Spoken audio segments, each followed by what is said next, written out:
Guys, welcome back to my YouTube channel. তোমরা দেখতে Sunny stock আর আমি জানি আবারও চলে এসেছি তোমাদের সঙ্গে নতুন একটা টপিক নিয়ে আলোচনা করতে। তো আজকের টপিকটা হতে চলেছে একটু অন্যরকম। আই থিঙ্ক তোমরা সবাই ধরে ফেলেছো, আজকে একটা হরর মুভি নিয়ে কথা বলতে এসেছি। তো ভিডিওটি কোনো রকম স্কিপ না করে আমার সঙ্গে দেখতে থাকো। আজ আমি কথা বলবো মুঞ্জা। হ্যাঁ, এই মুভিটির ট্রেলার নিয়ে।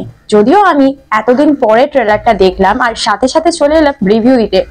ট্রেলারটা আজ থেকে 8 দিন আগে রিলিজ হয়েছে। মুঞ্জা স্ত্রী এবং ভেদিয়া মেকার্সদের একটি হরর কমেডি মুভি। ছবিতে অ্যাক্টিং করেছেন অভয় ভার্মা, মোনা সিং, সর্বরী ওরাগ এবং এতেই একজন সিবিআই অভিনেতা মুঞ্জা রয়েছে। ঠিকই শুনছো, আদিত্য সরপোদ্দার দ্বারা পরিচালিত এই মুভিটির ট্রেলার কিছুদিন আগেই রিলিজ করেছে।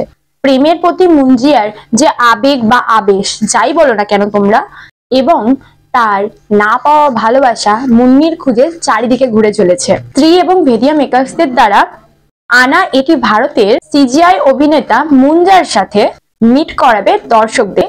গল্পের বিষয়বস্তুর হালকা আভাস পাওয়া গিয়েছে আর যেটা রিলিজ করবে 7ই জুন। এটি মেনলি লোককাহিনীর ওপর বেস করে তৈরি গল্পটি, এবং এটি একটি ভৌতিক গল্প যেখানে মুঞ্জার সম্পর্কিত একটি গল্প বলা হয়েছে। তিনি প্রেমের আবেশ নিয়ে কাজ করেন। ট্রেলারে অভয় ভার্মা সেই ব্যক্তি হয়ে ওঠেন যিনি মুঞ্জার অধিকারী হন। যখন সে তাকে দেখতে পায় সেই সময় কিন্তু অন্যরা তাকে দেখতে পাচ্ছে না, একমাত্র মুঞ্জা একজনকে কিন্তু দেখা দিচ্ছে। চারিপাশে হয়ে চলা নানা রকমের একটার পর একটা অস্বাভাবিক ঘটনা, সব কাজ কিন্তু তার নয়, কারণ সে মাদকাসক্ত নয়। এই সব ঘটনার জন্য অনেক সময় অভয় বর্মাকেও কিন্তু এর জন্য সন্দেহ করতে থাকে যে এরকম অস্বাভাবিক ঘটনা ঘটার পিছনে নিশ্চয়ই মাদকাসক্তের কোনো রকম ভাবে কোনো যোগসূত্র আছে, কিন্তু না, এটা নয়, সব কাজ কিন্তু তার নয়। এছাড়াও রয়েছে মোনা সিং, যিনি তার মায়ের ভূমিকায় অভিনয় করছেন, এবং সর্বরী ওরাগ, তিনি প্রেমের চরিত্রে অ্যাক্টিং করছেন। ট্রেলার নিয়ে কথা বলতে গিয়ে দীনেশ ভিজন বলে এর কেন্দ্রের মধ্যে কিন্তু রয়েছে মুঞ্জার লাভ স্টোরি, এবং এটি তার ফার্স্ট লাভ, যেটা মুন্নির প্রতি, এবং তিনি কিন্তু তাকে পান না, বরং তার আগেই তার মৃত্যু ঘটে। মুঞ্জার উপস্থিতি কিন্তু অনেক সময় অনুভব হয় যখন মুন্নি কোনো মেয়ে বা লাভারের সংস্পর্শে আসে, তখন সেই উপস্থিতিটা আরো জোরালো হয়ে যায়। ট্রেলারের শুরুতেই আমরা দেখতে পেয়েছি একটি গাছের কথা বলা হয়েছে, সাথে আমরা এটাও জানতে পেরেছি যে মুন্নিকে বিয়ে করতে চায়, কিন্তু মুন্নির সাথে বিয়ে হবার আগেই তার মৃত্যু ঘটে যায়, এবং তারপর থেকে সে অপেক্ষায় রয়েছে কবে সে তার না পাওয়া শেষ ইচ্ছাকে পূরণ করতে পারবে এবং মুক্তি পাবে। আর তারপর থেকেই ঘটতে থাকে একটার পর একটা অস্বাভাবিক ঘটনা, সাথে রয়েছে মজার দৃশ্য, ভয় আনন্দে মিলেমিশে একাকার। ট্রেলারের মধ্যে যতটা জায়গা আমরা পেয়েছি সেটা মুভিতে আরো দ্বিগুণ হয়ে ধরা পড়বে এই আশাই রাখি।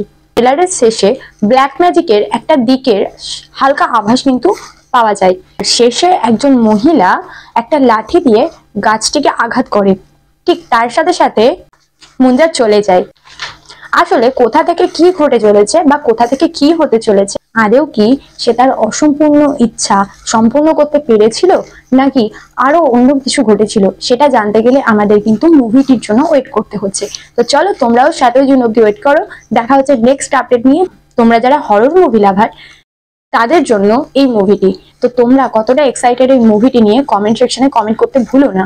আর তোমাদের ফেভারিট হরর মুভি কোনটা এখনো পর্যন্ত সেটাও কিন্তু কমেন্টসে জানিও। তো ভিডিওটি এখানেই শেষ করছি, দেখা হচ্ছে খুব তাড়াতাড়ি নেক্সট ভিডিও নেক্সট আপডেট নিয়ে। ভিডিওটি ভালো লাগলে এটা লাইক করে দাও, আমার চ্যানেলে নতুন হয়ে থাকলে চটপট সাবস্ক্রাইব করে জয়েন হয়ে যাও। তো আজকের মতো টাটা।